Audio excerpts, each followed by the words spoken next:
ராதேஷாம். இப்போது முத்தராசநல்லூர் அப்படிங்கிற இடத்துல திருச்சி கிட்ட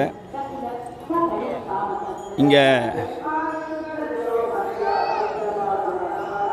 ஒரு அருமையான குருவாயூரப்பன் கோவில் கட்டியிருக்கா. அந்த குருவாயூரப்பன் கோவில் தான் இப்போ நாம் பார்க்குறது. கோவிலை ரொம்ப அழகாக கட்டியிருக்கா. எல்லாம் பகவானுடைய கிருபை. இதை கட்டினவர் அவ்வளோ பக்தியாக இருக்கார்.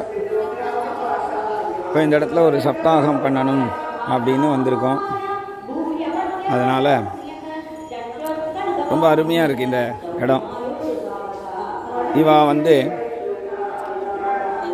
இப்படி அருமையான இந்த கேரளாவில் இருக்கிற அந்த அமைப்பில் இந்த கோவிலை நிர்மாணம் பண்ணியிருக்கா. மேலும் இங்கே இவா அருமையான குளம் வச்சிருக்கா. குருவாயூரப்பனுக்கு இவா இதில் மாதத்தில் வர உற்சவம், பிரம்மோற்சவம் என்கின்ற எல்லா உற்சவமும் பகவானுக்கு இதில் ரொம்ப அழகாக செய்கிறா. அதே மாதிரி அன்னதானமும் பண்ணுறா. இந்த இடத்துல ரொம்ப அழகாக இருக்குது. பாருங்கள், கோவிலை பார்க்குறதுக்கே அந்த கேரளாவுடைய டைப்பில் மகா பெரியவா இங்கே குருவாயூரப்பன் கோவில் கட்டு அப்படின்னு அவருக்கு சொன்னாராம் கனவில்.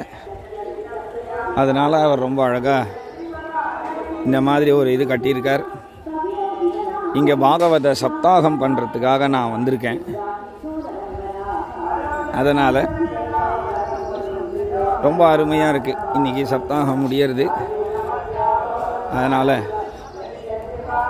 இன்றைக்கி அவபிரத ஸ்நானம் இருக்குங்கிறதுனால அழகாக ஒரு கோலம் போடுறா. பகவானுடைய கிருபை ரொம்ப நல்லா இருக்குது.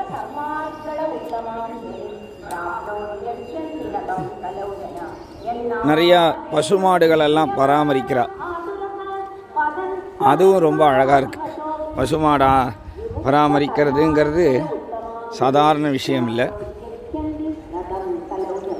இதுதான் இந்த சப்தாகம் நடக்கிற ஒரு ஹால். இப்போ இது உள்ளே போகிறதுக்கான அவகாசம் இல்லை. ரொம்ப அருமையாக இருக்குது. இங்கே இவா ஒரு கல்யாண மண்டபம் மாதிரியும் வச்சுருக்கா. அதில் ஒரு 15 ரூம் இருக்குது. இதோ தெரியறதே இதுதான். கீழே டைனிங் ஹாலும் இருக்குது. அடுத்த வீடியோவில் கண்டினியூ பண்ணுறேன். ராதேஷாம்.